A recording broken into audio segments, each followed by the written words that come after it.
What's up, Anchor and addicts, or whatever you want to call yourself? Uh, yeah, so this is an ad.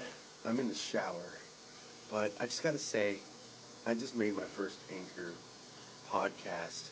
Um, it was about a half an hour long, and Anchor is the easiest way to make a podcast. It was literally simple. I press a button, it turns on.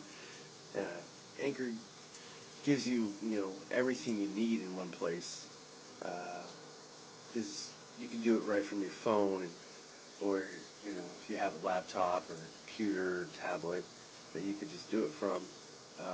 The tools, they allow you to record and edit your podcasts.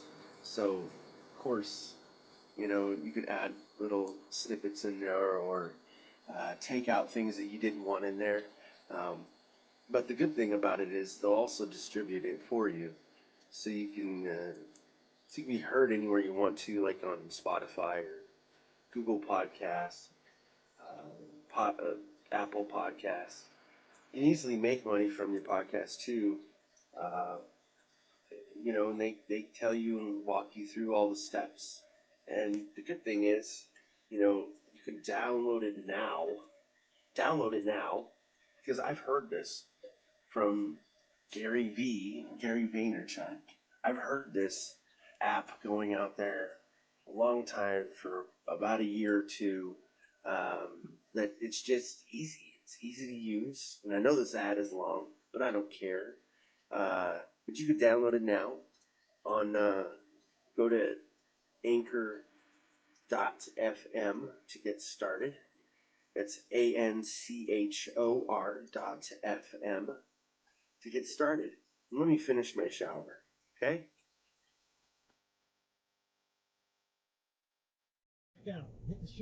What's up? Video is not going to be very long today, guys. Kind of annoyed. Lakers lost. Suns team lost. So, I didn't get a lot of sleep.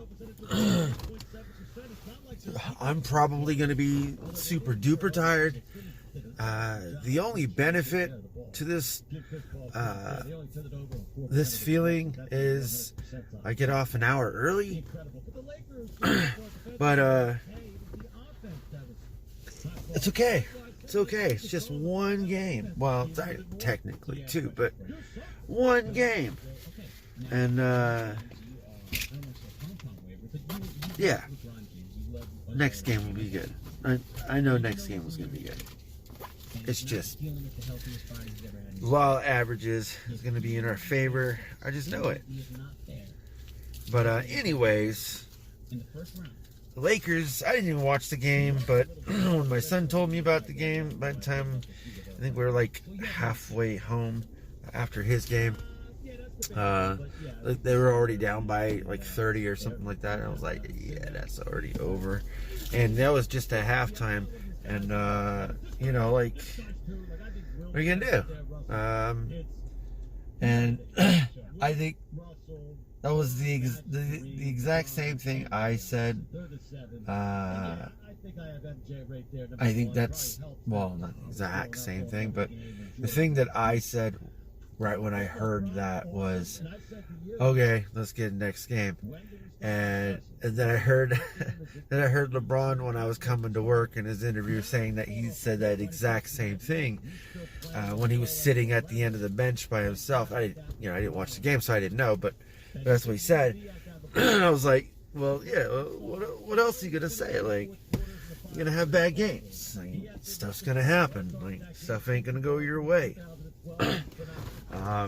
Heck, I mean, at the end of a season in a series, it can happen where it doesn't go your way at all. And maybe everyone that you need or depend on is hurt, or not well enough, or not playing well enough, or just not believing in themselves. I don't know. You never know what's gonna happen. So always playing as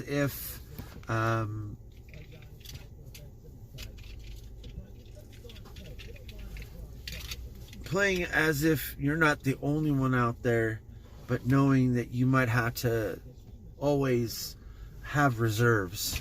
And that's like, example, like thinking that you made the greatest pass for the easiest layup and then he misses it. And then you gotta, boom, switch mindset back into defense and just, sprint down.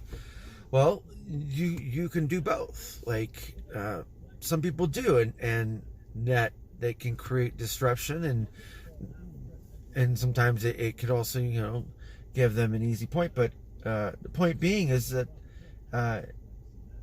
don't always have to, 100% commit every single time, because if you do that, it's just going to be predictable. And yeah, and with LeBron tonight not doing what is predictable to him, he kind of did not help himself, and I don't understand that, because him being predictable is a given, helping the teammates and everything else, and like he switched mindsets and positions at the same time because of one person not playing. And maybe that's just where the mindset has to kick in. It's like, okay, well, that person's not playing, or that person's not in, or that person's not doing this, or it's not this person. It doesn't really matter. It's like it's like you're playing a video game, right? You're the one with the control. As soon as you let go of control, you got to depend on whoever has that control.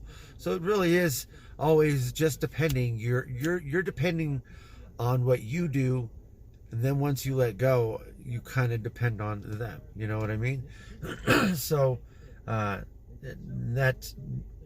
entails with them coming to the ball. That entails with them knowing and reacting and all this stuff all at once. Like, there's so much to even think about, even in general sports, of something coming at you, and the decisions you have to think about and make all at once in a split second. You know what I mean? Like, it's pretty quick, but it is like playing a video game, like, because you have to make those split decisions. And I know playing video games with my kids growing up, it's really helped them, and I think many kids, I think, with hand-eye coordination and a lot of other things, and learning about the world, because video games do teach you about fantasy, sci-fi, and I mean all these other genres, and that's how you learn the different mindsets, and how to turn those on and off, and translate those to different subjects that you want to get into. And I know all this is probably never going anywhere, and I'm probably late because I got to get in and I'm late to work. But all in all, it might be a bad day. Don't give up, because it's easy to give up. It's hard to win. It's supposed to be hard to win, because then no one would want to win if it was too easy, would you? I don't know.